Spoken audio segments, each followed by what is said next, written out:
ձեր մի վախեցիր արտահայտությունը, մի վախեցեք արտահայտությունը տարբեր հանրային շրջանակների կողմից բավականին այսպես ընկալելի եւ ընդունելի է ի հակադրություն այսօր հաճախ հնչեցվող վախեցնող բազմաթիվ հայտարարությունների, ես չլինեմ կլինի պատերազմ կամ իմ օրոք ադրբեջանցիները չեն գա, բայց այլ հարց է թե ում օրոք կգան։ Այս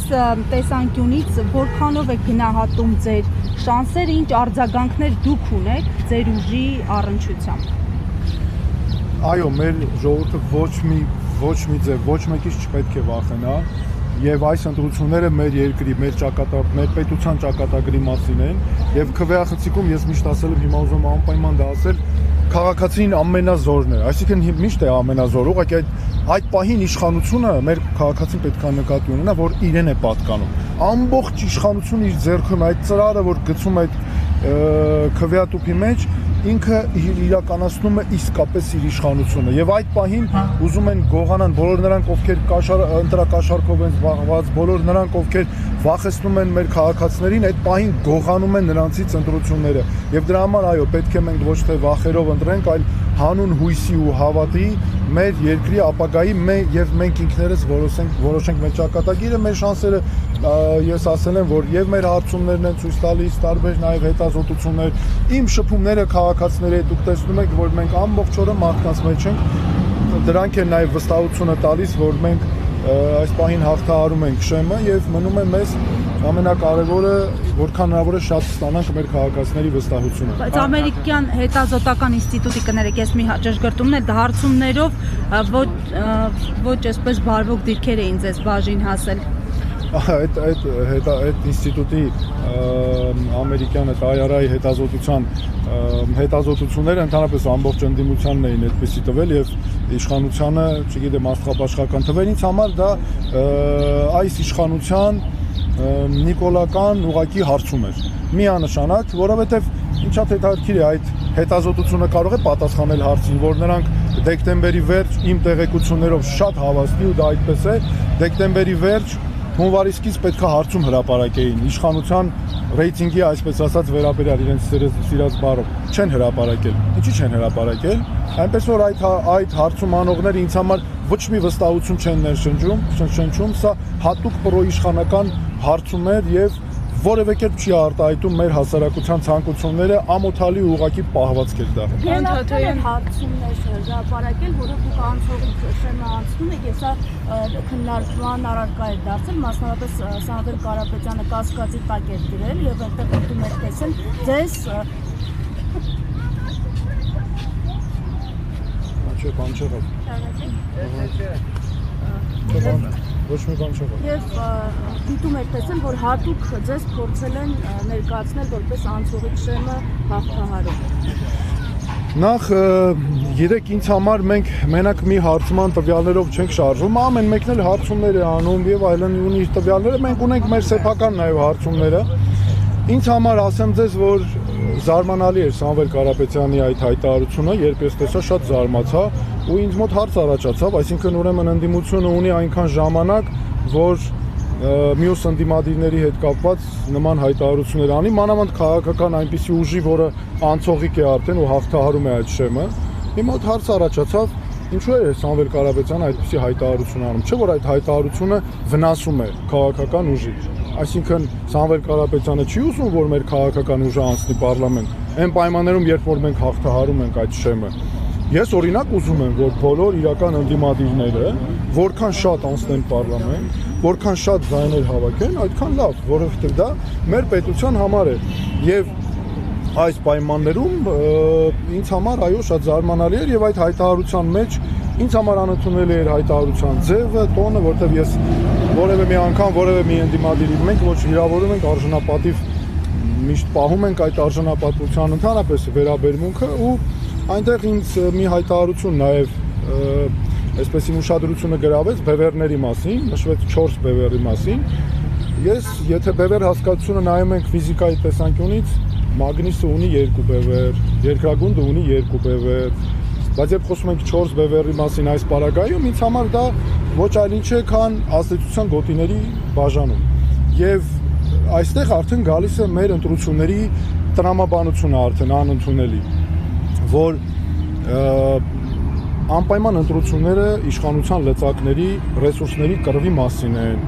Անպայման ընտրություններում պետք է գնա խոսք փողի մասին, իշխանության մասին, որ ինչ որ բևեռներ ձևավորվեն։ Ժողովրդավարությունը ոչ ռեսուրսների կռվի մասին է, ոչ իշխանության լծակների առավել եւս տեսնում ենք այսօր իշխանությունը համատարած ինչ ճնշումներ է գործադրում։ Ժողովրդավարությունը այն մասին է, թե ինչ գաղափարներով, ինչ կերպես երկիր ղեկավարելու, հետո ռեսուրսները Հայաստանում ընդունված են անվանել միայն ինչ ճնշումներ, չգիտեմ, գումարներ,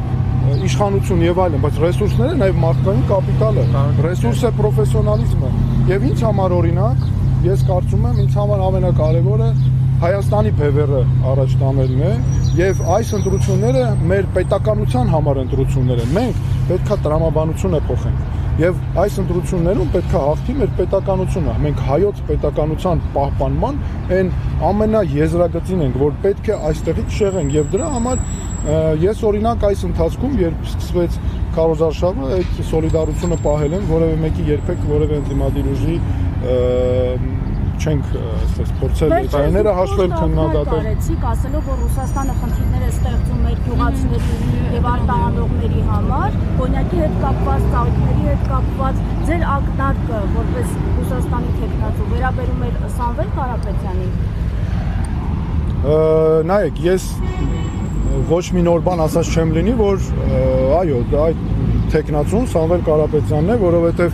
քաղաքացիությունը Ռուսաստանի է այս պահին, բիզնեսների մեծ մասը կամ մի մասը, չգիտեմ, Ռուսաստանի Դաշնությունում է եւ կարծում եմ դա շատ ակնհայտ փաստ է։ Ես բոլորը գիտեմ, ոչ մեր քաղաքացիները չեն հասկանում, դա ոչ մեկ չգիտի։ Իսկ Ռուսաստանը առհասարակ, այո, դա ինձ համար շատ անընդունելի է, որ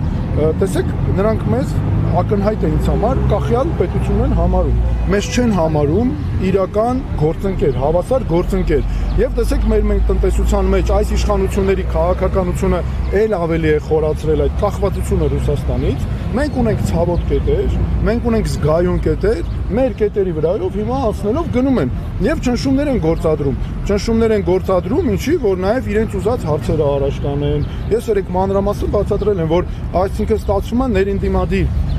կամ երկրի ներսում այնպես է ստացվել այս պրոռուսական, պրոեվրոպական լինելը դարձել է ներքին պայքարի գործիք եւ գիտեք սա ես հատուկ ուզում եմ նշել այս ամենը վիրավորանքներ չեն, սրանք փաստեր են, սրանք բնութագրություններ են։ Ես ոչ թե հիմա որևէ մեկի վիրավորում եմ, ոչ էլ նպատակը ունեմ, այլ ես փաստեր եմ ֆիքսում եւ այդպես էլ կա։ Ու ասենք տեսեք հենց ռուսական կողմից մի հատ արգելք է լինում, հələ այս իշխանության պահվածքը տեսեք։ Բան են անում, նենց ամենալկտի անամոթ ձևով ինչ են անում, ուրախանում են այս իշխանականները, ինչի, որովհետև դա նրանց օգտագործում են այն ընդդիմադիրների դեմ պայքարի համար, ովքեր ռուսական կամ ովքեր Մոսկվայի նախընտրությունն են, եւ ինչ են անում, արդյունքում ինչ է լինում, տուժում է մեր գյուղացին, տուժում է մեր գործարարը։ Հարց է առաջանում, ախպեր, այդ ձեր համար եթե այսինքն իշխանականներին ինչ ախպեր, բայց ձեր համար եթե մեր քաղաքացու գյուղացու շահը կարևոր է, մեր գործարարի շահը կարևոր է, դուք ինչ եք դրել ուրախանում դրա վրա։ Կներեք մի բան էլ ու իսկ այդ եվրոպականի մասով, տեսեք, հիմա գնանք եվրոպականը։ Այս իշխանությունները նայեք ինչ են անում, նորից էլի իրենք էլ իրենց ազդեցության գոտիներն են բերում, չէ՞։ Այսօր օրինակ տեսեք, հայ հենց այդ է խնդիրը, որ մենք ստացվում է նորից էլի դրել ենք մեր ընտրությունը երկու այս ուղղությունների միջև, որ արտաքին ուժն է ում նախընտրում։ Բաքուն նախընտրում է Նիկոլ Փաշինյանին, գլխավոր պապան Նիկոլ Փաշինյանի Ալիևն է, այնտեղ ունի տարբեր հոպարներ, չգիտեմ, քերիներ, բան եւ այլն, որ նաեւ այսօր գալիս են բաղը, այսօր գալիս են Հայաստան։ Ունի Մոսկվան իր նախընտրած մարդուն, Եվրոպան էլ, Վաշինգտոն եւ այլն մյուսներն էլ ստացվում է ինչ ունեն իրենց նախընտրած մարդկանց մենք այդպես ընտրություններ կատարենք, բայց մեր երկրի վիճակը տակը մեր երկրի հարցերն են մնում, մենք որ շարժվենք, հենց սկսեցինք շարժվել մեր երկրի շահերով, մտածենք մեր երկրի մասին, այդ դեպքում մեր խնդիրներն են կլուծվեն։ Սահմանափակումների մասին խոսեցիք Ռուսաստանի կողմից կիրառվող այդ սահմանափակումների մասին խոսեցիք, ինչպիսին կլինի այդ խնդրի հանդիսալուծումը, եթե դուք կաք իշխանության։ Նախ այն կախվածությունը պետք է նվազեցվի, միանշանակ, պետք է իջեցվի, այսինքն կախվածություն չպետք է լինի մեկ երկրից, սա միանշանակ է։ Երկրորդը, պետք է հստակ հարցեր կան Ռուսաստանի հետ հարաբերությունները պարզ չեն, դրանք բարդ հարաբերություններ են, ես միշտ նշել եմ, ես հարցեր ունեմ Ռուսաստանին, մեր կապված սկսած Արցախից մինչև Ջերմուկի նկատմամբ հարձակումների ժամանակ, ինչպես եղավ որ Ռուսաստանը չմիջամտեց, ինչպես եղավ որ Արցախում խաղաղապահներ կային, մեր հայրենակիցները այդ հուսով վերադարձան, չեղավ անվտանգություն, բայց տեսեք, այստեղ ակնհայտ է ինձ համար մի կարևոր սկզբունքային հարց եմ ուզում նշել։ Այս ամենը այս իշխանությունների, գործող իշխանությունների Նիկոլ Փաշինյանի ղեկավարությամբ ձախողումների արդյունքն ենք, որ այսօր մենք ունենք, խաղում ենք, զգում ենք մեր վրա, բայց մենք պետք է նստենք ռուս գործընկերների հետ, հասկանանք, մենք իրավունք չունենք կապեր խզել, սա այլ ասեմ։ Մենք ունենք տասնյակ հազարավոր քաղաքացիներ, որոնք խոպան են գնում, աշխատում են Ռուսաստանում, իրենց ընտանիքն են պահում, ռուս հայ ժողովուրդների միջև դարավոր բարեկամությունը կամ մշակութային կապերը եւ այլն։ Ու առասարակ Հայաստանը իրավունք չունի որևէ մեկի հետ կապեր խզել կամ աշխատի հանուն Եվրոպայի ընդդեմ Ռուսաստանի, հանուն Ռուսաստանի ընդդեմ Եվրոպայի։ Մենք պետք է աշխատենք հանուն մեր երկրի շահերի։ Սա լինելու է մեր գլխավոր քաղաքականությունը։ Բավականին լարված մթնոլորտում է ասում է Սան Քաուզարշավը Փաշինյանը դիմադիր ուժերին է թիրախավորում, տարբեր բառերով է նրանց մեկնաբանում, նաև ասում է պատերազմի եռագլուխ կուսակցություն։ Դուք ինչպես կմեկնաբանեք, կա այդպիսի Հիմա ասեք, հայլակ ջան, մյուս հարցը ձեզ եմ պատասխանելու, անարդար թե չէ։ Նախ մի բան ասեմ, ժողովուրդ ջան, մեր քաղաքացիների, տեսեք, ուրեմն բոլոր իմ հարցազրույցները կարող եք նայել։ Ես քաղաքականության հայտը ներկայացել եմ ամիսներ առաջ, այսինքն այնպես չէ ամբողջ կյանքում եղել եմ քաղաքական գործիչ, քաղաքականության մեջ, բայց դուք հələ տեսեք, ես ինչ դիագնոզ որ դրել եմ, ինչ ասել եմ ամեն ինչը հատիկ եղել է։ Ասել եմ նախկին նախագահներից որևէ մեկը չպետք է, եթե ուզում ենք որ Նիկոլ Փաշինյանը չունենա, հաղթաթղթեր, չպետք է որևէ նախկին նախագահներից մեկը դնի տեխնատությունը։ Ասել եմ, հիմա ինչա տեղի ունենում, ինքը ամբողջը կառուցել է էլի այդ Նիկոլ Փաշինյանը այդ նախկին ներկա թեմայի վրա, միջդեռ ինքը հենց նախկին է, իր էությամբ։ Ասել եմ, որ մենք եթե ունեցանք այնպիսի ուժ, որը ռուսական նույն օրինակ Սամվել Կարապետյանից հետ կապված չէ, քաղաքացիության փաստի եւ այլն ուժով, որ Ռուսաստանի նախընտրածն է լինելու, Նիկոլ Փաշինյանը կառուցելու է իրեն դիրքավորելու է որպես Հայաստանի փրկիչ, որպես Եվրոպա մեծ, Ամերիկա մեծ, որովհետեւ ընդդեմ Ռուսաստանի է աշխատելու, ասել եմ,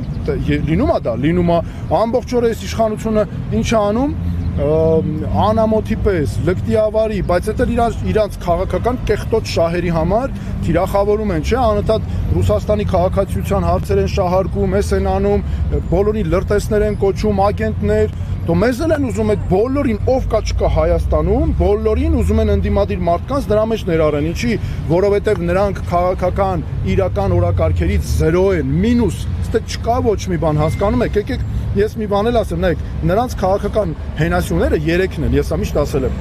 նախկիններ, այդ թեման, եկեղեցի եւ ռուսներ։ Այս 3-ը տակից դու հանում ես, նրան չես տալի հնարավորություն, նա փլվում է, չունի ոչ մի բան։ Ռուսներից էլ իհարկե անասնական վախ ունի, ես սա շատ եմ զգացել եւ այս ամենի հիմա մենք գիտեք տրամաբանությունը պետք է փոխենք, նորից եմ ասենք, ինքը ինչ է անում, տեսեք, ինքը մեղադրում է, որ Ռուսաստանի նախընտրած տեխնացուն, Ռուսաստանը աջակցում է, բայց իրեն էլ են աջակցում, օտարները ու ինքը տղամարդկություն չունի այդքան, այսինքն ուր անդր տղամարդկություն, ղզիկի պես հելնում է հլնայեք ինչեր է անում, գոռում է, խոսում է, բան, ամբողջ էմոցիոնալ մարդ եմ, ինչ էմոցիա այստեղ կապված հարց է, հա բոլոր մարդիկ էլ էմոցիաներ, ես կարող եմ հիմա էմոցիա չեմ արտահայտում, էմոցիոնալ մարդիկ են բոլորը, բայց դու ինչ ես ընկել, այստեղ նա տղամարդկություն էլ մեջը չկա, այ դու եթե այն մյուս կողմից Ռուսաստանն է մենակ, դու էլ ես մյուս կողմից ընկել ես քո քերիներին, հոպարներին, այն գլխավոր պապան էլ Ալիևն է, որը Բաքվում նստած է, աշկիսնենց արինելու, վերջում էլ այդ գլխավոր պապան է գալու մի հատ իր համար ստե Քարոզարշավ անի, ինչ է անում, օրինակ Ամերիկայի պետքարտուղար Մարկո Ռուբիոն է գալիս, Վենսն է գալիս, Մակրոնն է գալիս, ինքը այնքան գնահատում եմ շատ վատ մեր պետականության տեսանկյունից, ստեղ իշխանություն չկա ընդհանրապես, տղամարդկություն ունեցող իշխանություն չկա, թասիբ նամուս ունեցող իշխանություն չկա, որտեղ այս իշխանությունը հիմնվում է ընդհանրապես իր այդ ցանկալի բան, օտարների վրա, նայել իրան, բայց էլ տեսեք ինչ աֆերիստ են։ բանը ասում են թե մենք իբր sense ուզում են ցույց տան, իրենք Ֆրանսիայի մետ են, Եվրոպա մետ են, Ամերիկա մետ են, то էդ ընդհանրապես պետք է Հայաստանը մետ են քլետի մի կողմ, բայց դուք ընդհանրապես ի՞նչ կապ ունեք Եվրոպայի հետ, Ամերիկայի հետ։ То դուք եթե հանգարց Ուզբեկիստանին չնեղացնենք, ես ընկերներ ունեմ Ուզբեկիստանից, բայց եթե Ուզբեկիստանը օրինակ դուք վաղը զգաք ձեր քաղաքական բանի գոյության համար կարևորը, դուք ամբողջ օրը ուզբեկամոլ եք դառնալու, այ ուզբեկամոլներ, ձեզ դրանից ոչինչ չի մնում։ Եղավ Մոզամբիկը, դուք Մոզամբիկամոլ եք դառնալու, որտեղ ձեր համար ամենակարևորը ձեր ինստինկտն է, դրա համար մեր ժողովուրդը շատ զգացել է, որ ընդհանրապես մենք այս իշխանությունները, այս վանդակը, որ գծել է, մենք սրանից պետքա դուրս գանք, հասկանում եք, տրամաբանությունը ստեղ պետքա փոխվի ամբողջությամբ եւ նրան մենք չպետք է տանք այդ հնարավորությունը։ Նա էմոցիոնալ մարդ չի, նա խորամանքի պես, այսինքն խորամանկ ձևով, հատուկ, նախապես, այս ամեն ինչը լավ, մշակելա, քայլերով գնում է առաջ, շատ աֆերիստ ձևի, իր հանուն, իր քաղաքական շահերի, որովհետև ստեղ մենք ունենք պրոքսի իշխանություն, Ադրբեջանի պրոքսի իշխանություն։ Սա է ադրբեջանականությունը հագցնում է այս իբր ռուսական բան, այն մյուս կողմը առիթից օգտվում է ընդդիմություն ունի ռուսական, դրա համար այդ եռագլուխը, որ շեղմեմ, այդ եռագլուխ դև որ ասում է, չէ՞։ Ընդհանրապես այդ դիսկուրսը ինքն ինչա մեջտեղ բերե, իրեն ձեռնտու է դա ու ամեն օր խոսում է դրանից, չէ՞։ Հələ դևի մասին որ խոսենք, այլ հարց ով է ստեղ դևը, ընդհանրապես ու հələ ոչ թե եռագլուխը, չգիտեմ, ինչ գլուխ ասես ունի, բայց ստեղ կարևորը այդ ժողովուրդ ջան, կարևորը մեր քաղաքացիներին ես խնդրում եմ, որ այս վանդակը որ սարքել են մեր համար, սրանից դուրս գանք, ժողովուրդ ջան, սիրելի քաղաքացիներ, դուք ունեք ընտրություն, այդ ընտրությունը մենք ենք, ես եմ այդ ընտրությունը, մենք որևէ արտաքին քաղաքական ուժ չենք ներկայացնում, մենք չենք ղեկավարվում, ես ոչ մեկի վրա այս իշխանության նման չեմ գնալու երբեք տղա բերեմ մեր ժողովրդի եւ մարդ բերեմ մեր ժողովրդի վրա, որ մեր ժողովրդի վրա ճնշումներ գործադրեն, այս է կարևորը, հասկանում եք։ Պարոն Թաթոյան, տեսեք, դուք խոսեցիք անդիմադիր ուժերի մյուսներին, այսպես ասենք, քննադատելու վատ պրակտիկայի մասին, ինչը ըստ էության ամրացնում է իշխանության դիրքերը, ձեր կարծիքով գլխավոր նպատակը որն է, ընդդիմադիրներն ուզում են չեզոքացնեն ընդդիմությանը, թե այնուամենայնիվ բոլորի նպատակն է, որպեսզի Նիկոլ Փաշինյանի վերարտադրությունը կանխվի եւ արդյոք 19 առաջադրված ուժերից ձեր գնահատմամբ քանիսն են այս պահին Նիկոլ Փաշինյանի իշխանությունը երկարացնելու, այսպես ասենք, մոտիվով մասնակցում ընտրություններին եւ միանգամից երկրորդ հարցն ինչ նորություն կա Աննա Վարդապետյանին ուղարկված ձեր հաղորդման հանցագործության ընթացքից։ Նախ ես ասեմ ձեզ, եթե իրական ընդդիմությունը, որը հայտարարում է, որ իրական ընդդիմություն է եւ գործում է, չէ, ինձ համար անհասկանալի է, ոնց է այդ ընդդիմությունը հետո հայտարարություններ անում ընդդիմադիր մյուս ուժերի հետ կապված, այս նախընտրական քարոզարշավի ժամանակահատվածում, ինձ համար կարևորը հետեւյալն է, մենք որքան իրական ընդդիմադիր ուժ ունենք, ինչքան շատ անցնեն խորհրդարան, ինչքան հաջողություններ մենք ունենանք այդտեղ, ինձ համար լավ է, իմ օգուտն է եւ իմ երկրի համար է, որովհետեւ մենք պետք է հասկանանք, որ մեր երկրում բոլորով միասին լուծում ունենք խնդիրը լուծել։ Հետո մի բան գիտեք, sense մի բան, այդ անտի Նիկոլ դիրքավորվելը, ես էլ եմ Հակա Նիկոլ, Հակա Նիկոլ որն է այս իշխանության քաղաքականության, հիմա կարող անունը Նիկոլ չլներ, անունը Պոլոս Մուկուչևն է, չգիտեմ։ Այդ մարդու հետ, այդ մարդու քաղաքականությունը, պահվածքը, բարքերը եւ այլն հայկական են, դրանք ադրբեջանական են եւ հետեւաբար դրանք մեր պետությանը նման ուժ պետք չի, պետք է նրանց շուտ ազատվենք։ Հիմա այդ խնդիրը լուծելու համար ես էլ եմ դրանց դեմ տրամադրված, բայց ես նաեւ առաջարկում եմ այլընտրանք, ես լուծում եմ առաջարկում, ես առաջարկում եմ նաեւ, որ մենք մտածենք վաղնել օր կա, չէ՞, վաղնել ենք ընտրություններից հետո էլ է գնալու եւ հատուկ ուզում եմ ասել, ես այսքան ժամանակ համեստություն եմ արել, բայց հիմա հատուկ ուզում եմ ասել, բոլոր տեխնացուների մեջ բոլորին վերցրեք, ոչ մեկ չունի այն փորձը ու այն աշխատանքային փորձը, այն անցած ճանապարհը, որ ես ունեմ։ Ես աշխատել եմ պետական մարմիններում, ամենաբարձր, աշխատել եմ հասարակական կազմակերպություններում, միջազգային կառույցներում, Հայաստանից դուրս գրեթե բոլոր մայրցամաքներում ես աշխատել եմ։ Ես պատկերացնում եմ ինչպես են պետությունները ձախողում ու ոտքի ինչպես պետք է կանգնացնել ու այո չկա որևէ ծրագիր հələ մի հատ տեսեք ես բոլոր տեխնացուների մեջ հետեւալ առանց անձնական վիրավորանքների կոնկրետ փաստով ասում եմ մի հատ ցույց տվեք հələ ով է պետական գործի եղել ու ծրագիրը առանց ձախողելու ծրագրեր իրականացրել կամ պետական գործի հետ նույնպես կապ չեն ունեցել կամ աշխատել եմ պետական պաշտոնյա, ամբողջությամբ ձախողել են ամեն ինչ։ Ես մատս ինչին դրել եմ, միշտ այդպես է եղել, ինչին մատս կպել եմ, ամեն ինչը հաջողել եմ։ Թող մեկը գնա խոշորացույցով, գտնի մի հատ դեպք, որ ես արել եմ, ստանձնել եմ պատասխանատվություն ու ձախողել եմ։ Դրա համար հիմա ես մեր քաղաքացիներին խնդրում եմ, ասում եմ, ժողովուրդ ջան, մենք առաջարկում ենք այլընտրանք։ Ես ուրիշ մարդ եմ, ես ուրիշ պատմության մասին եմ։ Ես այն պատմության մասին եմ, որ մեր ժողովուրդը պետք է առաջ գնա, զարգանա, այս նախկին ներկաներից, այս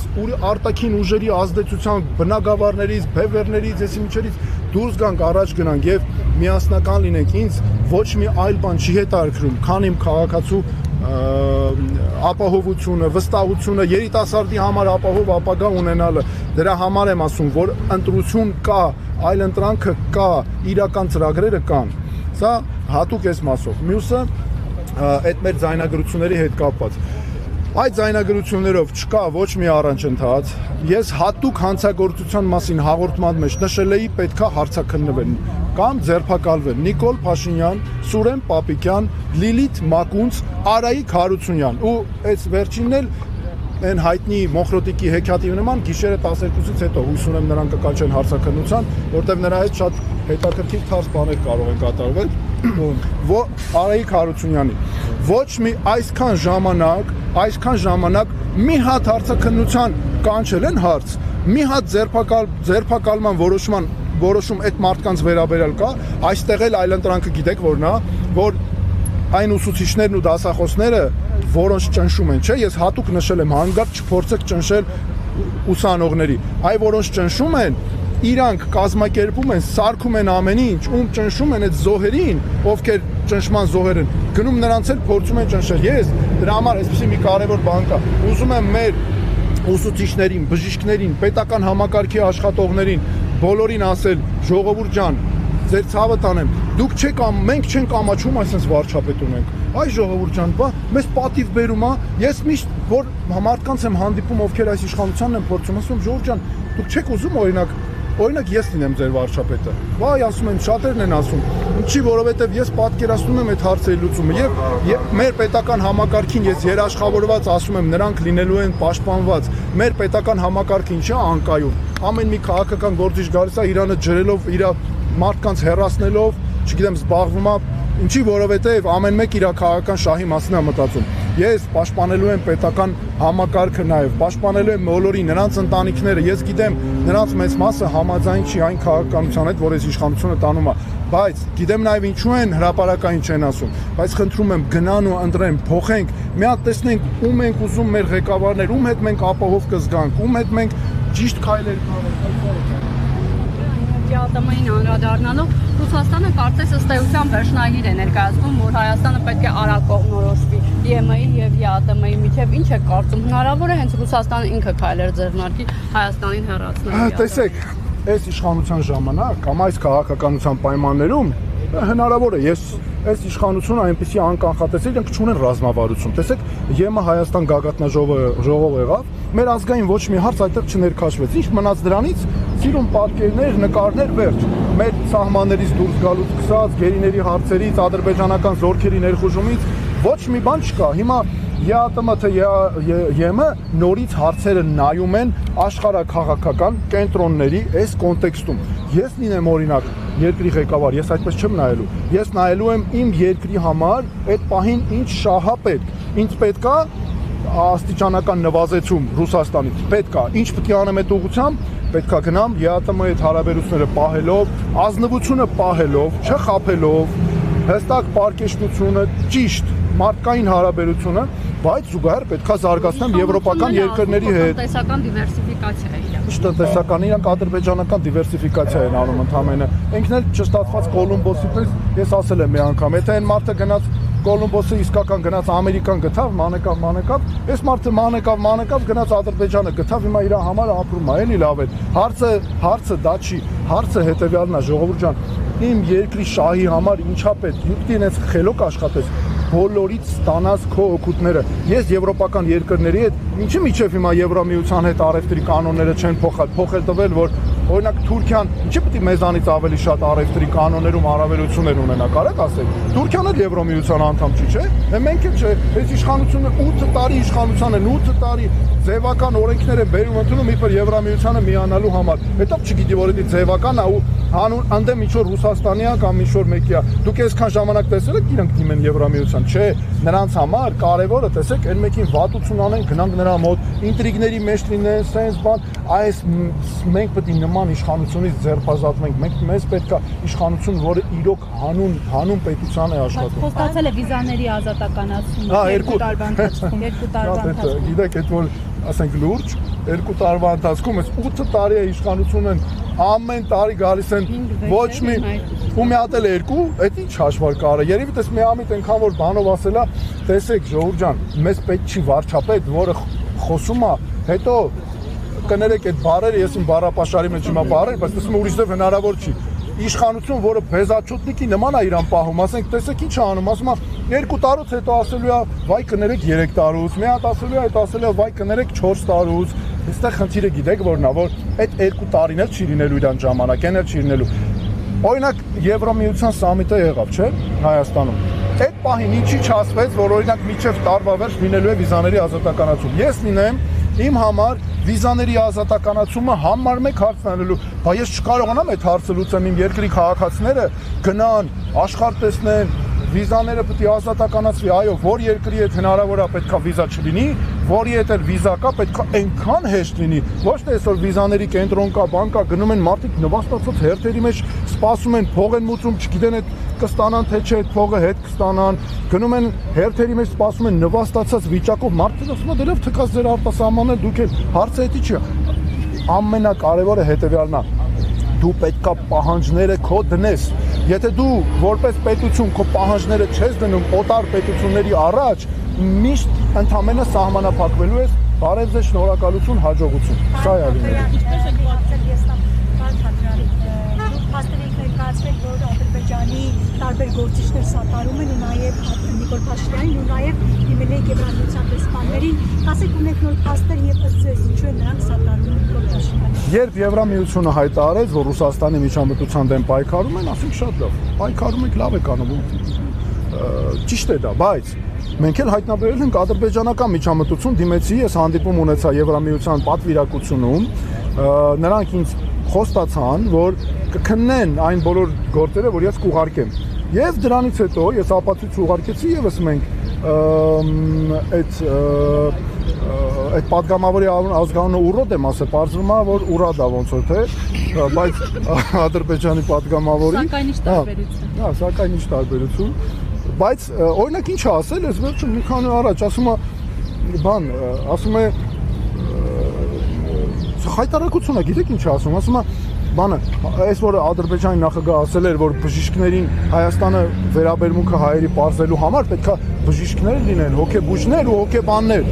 Այս հարցազրույցը տվել, ասում է, падգամավոր իշխանության է, ասում է, հա ճիշտ է արել։ Այդտենց պետքա տեղը դրեցինք, այ փառքաստու լավա, որ վերջապես մեր իշխանությունն է եկել Հայաստանում, խելքը գլուխներն են հավաքել, բայց եթե այն ընդդիմությունից գան իշխանության, մենք պետքա այդ երկաթե բռունցքը ցույց տանք, պատերազմի մասին պետք է խոսենք, ուժով ենք լուծելու, այսինքն այ քեզ բան, ու Հայաստանի ղեկավարը, որը ասես գորգորում է, չէ, լաչարություն անում, ամեն օր գալիս այդ էմոցիաները արտահայտում է իբր բան ընդդիմության վրա եւ այլն, կնոջ վրա է գոռում, հայ կնոջը Այ տղա, դու, այսինքն ինչ տղա է, որը եղանդ է, այդքան ասում եմ տղա, հետո հիշում եմ ընդել ղզիկ տրամադրություններ, ինչ տղա, դու հայ կնոջ վրա կարած քեզ թույլ տաս գոռաս, զոհվածի մոր վրա կարած քեզ թույլ տաս գոռաս, բա դու մի հատ Ադրբեջանի նախագահային սեղանի տակը մտնում ես, ասում ես ինձ է կկարենա կանչեք Բաքու, ես է կգամ էլի, գնա հիմա էլ կընդունեն, բայց հարցը հետևյալն է, մենք որովհետև ինքը իրականացնում է Ադրբեջանի ռազմավարական նպատակները, Ադրբեջանում այդպես էլ հստակ ասում են, որ մենք վերջապես ունենք Հայաստանում իշխանություն, որ իրականացնում է մեր ռազմավարական նպատակները, սա է որ չպետք է թողել եւ մենք պետքա դուրս գանք այս վանդակից, այս թակարդից, ժողովուրդ ջան, ես լինեմ երբեք այս պայմաններում Ադրբեջանի հետ չի կարելի մենակ մնալ հարաբերություններում, արտաքին միջնորդներին իրարից վանել են, հերու են տարել։ Ինչ են անում, ասում մենք Ադրբեջանի հետ հարցերը կլուծենք։ Հետո դե լուծում եք, Այդ հարցերից մեկն էլ մեր գերիների վերադարձի հարցն է, այսօր Ռուբեն Վարդանյանի ծննդյան օրն է։ Պարոն Թաթոյան, ձեր տեսլականը ո՞րն է այս հարցի շուրջ, որովհետև սա հասկանում ենք բացառապես քաղաքական հարց է։ Ու նաև պետք է ներեք հարցը ավելացնեմ, այս տարիների ընթացքում հնարավոր է դրանց հետ բերել, թե ոչ։ Ես շնորհավորում եմ Ռուբեն Վարդանյանին ծննդյան օրվա կապակցությամբ, պարոն Վարդանյանին ես լավ ճանաչում էի, մենք շատ ծրագրեր ենք նաև արել, ես տեսել եմ նրա արած ծրագրերը, գործի հանգամանքներին եմ ծանոթ եւ գիտեմ, որ ամբողջությամբ բնականաբար կեղծ, շինծու, ապօրինի դատավարություններ եւ մաղթում եմ, որպեսզի Ռուբեն Վարդանյանը շուտ վերադառնա հայրենիք, հասնի ընտանիքի։ Հիմա ինչ վերաբերում է գերիների հետ կապված։ Գերիների հարցը ի սկզբանե ես ասել եմ Ադրբեջանը օգտագործում էր մեր դեմ ատելություն բորբոքելու համար, մեր դեմ պահանջներ ներկայացնելու համար։ Այս իշխանությանը ասում են գնացեք ձեր հայցերը հետ վերցեք, ասում են հարց չկա, հետ կվերցնենք, բայց իրանք երկրի ներսում տանում են գերիների վերաբերյալ դատավարություններ, որ մեր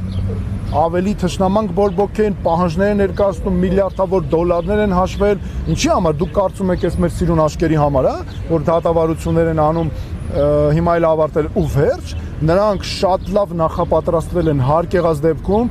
հանելու են բոլոր պահանջները դնեն, ասեն դե տվեք այս վնասների հատուցումները։ Ուրեմն հաշվել են սովետական միությունից սկսած, այդ փլուզման ժամանակներից ամեն տուն, ամեն գյուղ հաշվել են, ես ասում եմ պատասխանատու, մեր ժողովրդին եմ ուզում, ժողովուրդ ջան, ես երբեք հենց այնպես չեմ խոսում։ Իմ ամեն խոսքի տակ փաստ կա։ Ես ամեն խոսքիս համար պատասխան եմ տալի, միշտ էլ այդպես ա եղել։ Նրանք հաշվել են միջև վերջ, շատ վտանգավոր է այդ դատավարության մասը։ Մենք դա պետք է հենց անենք, որ ընդհանրապես վարկաբեկեն կեղծիքով, որպես որևէ կերպ հիմք չընդունվի։ Բայց այս իշխանությունները այնպես են արել, որ փակուղի է մտել այդ հարցը։ Մենակ Ադրբեջանի բարի կամքից է ստացվում հիմա այդ հարցի լուծումը։ Պարոն Թաթոյան, Ռուսաստանից հնչվող մեկնաբանությունները, հայտարարությունները ինչքանով են մտահոգիչ, որովհետև մինչև անգամ նշեցնում են այն մասին, որ Հայաստանը անկախություն է ձեռք բերել այն տարիների եւ գտնվում է Ռուսաստանի կազմի տակ, ինչ հետաքրքրվածություն ունի Ռուսաստանը Հայաստանում անցկացվելիք այս ընտրություններով եւ եւս մեկը հարցը հետընտրական process-ների հետ կապված, ինչ պատկեր ենք մենք ունենալու, որովհետեւ անկախ արդյունքներից, որովհետեւ այս մասին նաեւ խոսել է առաջին նախագահ Լևոն Տեր-Պետրոսյանը, նշելով, որ հետևանքները երկու պարագայում էլ ծանր է լինելու եւ ընդդիմության հաղթանակի եւ իշխանության հաղթանակի պարագայում։ Ռուսաստանի հետ կապված։ Ռուսաստանի քայլերը ինձ համար, այո, այս պահին մեր երկրի համար դրանք խնդրահարույց են, ինձ համար որպես Հայաստանի քաղաքացի վիճակը այո մտահոգիչ է եւ այս քայլերը, արգելքները նույնպես անհասկանալի են։ Օրինակ ես ասացի, ասենք, ծաղիկ արտադրողների ծաղիկները արգելվում են, կոնյակը 100 տարի որ ներմուծվում էր, հիմա արգելվում է, դա ինչը փոխվեց։ Այո, ինձ համար ակնհայտ է, որ դա արվում է ճնշումներ գործադրելու եւ որ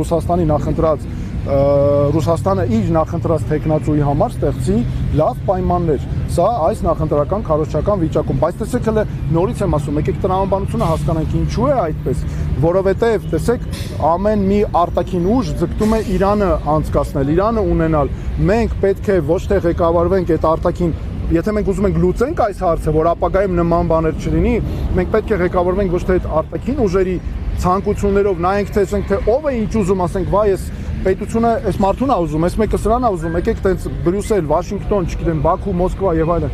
Այլ մենք պետք է ընտրենք հանուն մեր երկրի շահերի եւ վստահ եմ, որ սա քիչնի այլևս չի լինի, մենք չպետք է թույլ տանք, որ այլևս լինի պետություն, որ ուզենա մեր նկատմամբ ճնշում գործադրի, որ այդ կոնկրետ պետության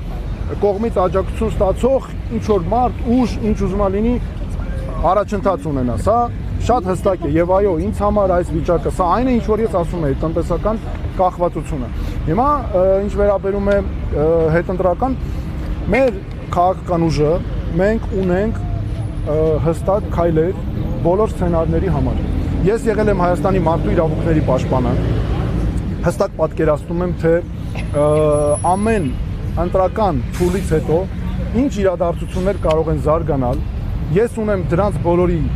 հնարավոր կանխատեսումները, քայլերը մեզ մոտ։ Ես ոչ միայն որպես մարդու իրավունքների պաշտպան եմ մասնակցել այդ process-ների ծանոթ մասնագիտական առումով էլ նաև։ Բայց այս ամենից, որպեսզի մենք թույլ չտանք նման բան, տեսեք այս խնդիրները, որպես նաև ամփոփում ես նախորդ խոսքի, ուզում եմ ասել մեր քաղաքացիներին, ես եղել եմ Հայաստանի մարդու իրավունքների պաշտպանը։ Մինչև վերջ պաշտպանել եմ մեր քաղաքացիներին ամեն քայլափոխին, ամեն մեկի ինչքան հնարավորություն եղել է ամեն ինչ արել եմ։ Ես հիմա հանձնարարում եմ լինել Հայաստանի իրավունքների պաշտպանը։ Եվ որպես Հայաստանի իրավունքների պաշտպան, ուզում եմ ասել, որ Ալիևին պատասխան տվող էլ լինելու ու կա։ Ես հիմա էլ եմ տալիս այդ պատասխանները ու ձևերն էլ եմ ասում ինչպես պետք է տալ, որովհետև պատասխան տալու ձև էլ կա, պատասխան տալու եղանակն էլ կա, տակից դուրս գալու հարց էլ կա, ու հետո նենց անել է կա, որ դու ոչ միայն հաղթես այդտեղ, այլ ավելի պաշտպանես քո ժողովրդի իրավունքները, արժանապատիվ պատվաբեր, աշխարհում ավելի կունենանք հարգանք։ Մենք մեզանով կլուծենք բոլոր հարցերը։ Հայաստանում չկա հարց, որ մենք մեզանով չկարողանանք լուծել։ Պարոն Թաթյան, մի հարցեր Արցախահայությանը վերաբերող, քանի որ Փաշինյանը եւ ընդհանրապես իշխանությունը անընդհատ խոսում է այն մասին, որ արցախցիները պետք է մոռանան վերադառնալ Արցախ, արցախյան հարցը փակված են համարում։ Ուզենք ձեր տեսակետը լսել, ինչպես եք դուք այդ հարցը պատկերացնում, ինչպես պետք է լինի։ Մի կարևոր բան։ Ես ինչ որ խոսում եմ, իմ համոզմունքն է։ Ես ոչ մի իմ խոսք հիմա, ոչ մի քայլ, ոչ մի ծրագիր չեմ արել, հաշվի առնելով իմ տակտիկական քայլերը, ձայն կբերեմ, ձայն չեմ բերի, վախենամ, ամեն ինչի իմ համոզմունքն է։ Ես ինչ գիտեմ, ոնց գիտեմ, որ պետքա պետություն կառավարվի մեր թիմով, մեր պրոֆեսիոնալ թիմով, այդպես էլ անում եմ ու այդպես էլ գնալու է առաջ, որտեղ ամեն ինչը իրականացնելու ենք։ Հիմա Արցախի հետ կապված։ Արցախը սենյակի դուր չի։ Գիտեք, որ ինքը Արցախի հարցը փակի, բացի, տենց իր նախընտրություններով Արցախը իմ հայրենիքն է, Արցախը իմ ինքնության անբաժան մասն է։ Արցախցիները իմ եղբայրներն ու քույրերն են, ոչ թե ես արցախցիներին լինեմ երկրի ղեկավար, ոչ թե վերաբերվելու եմ, որ այ գործիքներ, օրինակ, որ մոռացության տաս փակես, չբողոքեն եւ այլն, այլ մենք իրական արժանապատիվ պետքա բոլորս միասին մեկ հասարակություն ապրենք։ Արցախցիների իրավունքները Հայաստանում երկու մասի են բաժանվում։ Առհասարակ իրավունքները ես երկու մասի եմ բաժանում։ Մեկ իրավունքներ, որոնք Հայաստանում են, Հայաստանում գտնվող արցախցիների իրավունքներ, կայուն, ոչ թե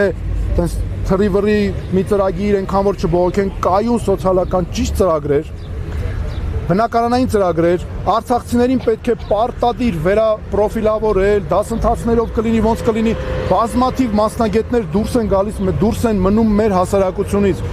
Այն իմ այդ հանդիպումների շատ են գալիս, ես եմ շատ տեսնում մարդ, եկել է աշխարհագրության ուսուցիչ, կիրթ, գրագետ, աշխարհագրություն այն առարկանա, որ քո երկրի ամենաանվտանգության կարևոր մասերն է, լանդշաֆտները, ռելիեֆները, պետքա դնես ուսումնասիրես, ինչ բարձունքներ կան, աշխարհագրական ինչ կետեր կան, բայց այդ մարդը գնացել է տաքսի ա վարում։ Տաքսի վարելը կարևոր գործ է, տաքսի վարորդները արժանապատիվ մարդիկ են, բայց եթե դու ունես հնարավորություն այդ աշխարհագրության ուսուցչին բերես քո դպրոցներում երեխեքին կրթի դաստիարակի, պետական մարմիններում աշխատի, ինչի՞ չես անում, ինչի, որտեվ վախում ես, որ կբողոքի ես քանի, որտեվ իշխանությանդ համար խնդրեմ կառաջացնի։ Ես լինեմ մեր բոլոր արցախցիներին կվերապատրաստենք շատ արագ, կվերապրոֆիլավորենք, բոլոր ուսանողներին հստակ ցույց կտանք, թե ինչ պայմաններ են լինելու երիտասարդ մասնագետների, որ արագ ներգրավենք հասարակություն։ Մյուսը լինելու է Արցախի հարցերով հատուկ գերատեսչություն, բռնի տեղահանվածների հարցերով, արցախցիների։ Վերացվելու է առաջին քայլը միանգամից կառավարության այն որոշումները, որոնցով արցախցիները չեղան Հայաստանի քաղաքացիներ, դա նույնպես։ Եվ արցախցիների վերադարձի իրավունքը։ Սա լինել պետք է այս հարցը մենք տանելու ենք առաջ, ապահով, արժանապատիվ, կամավոր վերադարձ։ Սա ես այնպես հենց ես սա չեմ հնարում։ Սրանք միջազգային դատական ատյաններից են վերցված այս ակտերը 2023 թվականի նոյեմբերի 17-ին Արդարադատության միջազգային դատարանն է որոշում կայացրել 2023 թվականի հոկտեմբերին ՄԱԿ-ի մարդու իրավունքների խորհուրդը, որի թվում 3 մշտական անդամ պետություն Ամերիկա, Ֆրանսիա եւ Մեծ Բրիտանիա, ուրիշ ԱԳՆ-ներ, այսինքն սրանք մեր միջազգային կարևոր հնարավորություններն են, իսկ այս իշխանությունը ինչ է անում, հա, մի բան էլ, այս պահին իրատեսական է վերադարձը, ոչ, բայց մենք պետք է աշխատենք այդ ուղղությամբ եւ չթողենք, որ մոռացության մատնվեն ադրբեջանական հանցագործությունները, այո, հատուցումների իրավունքից սկսած բոլոր հարցերը եւ դա մեզ հաջողվելու է։ Հիմա կարգավիճակը, վերադարձի իրավունքը ենթադրում է անվտանգություն, առաջին հերթին կամավորություն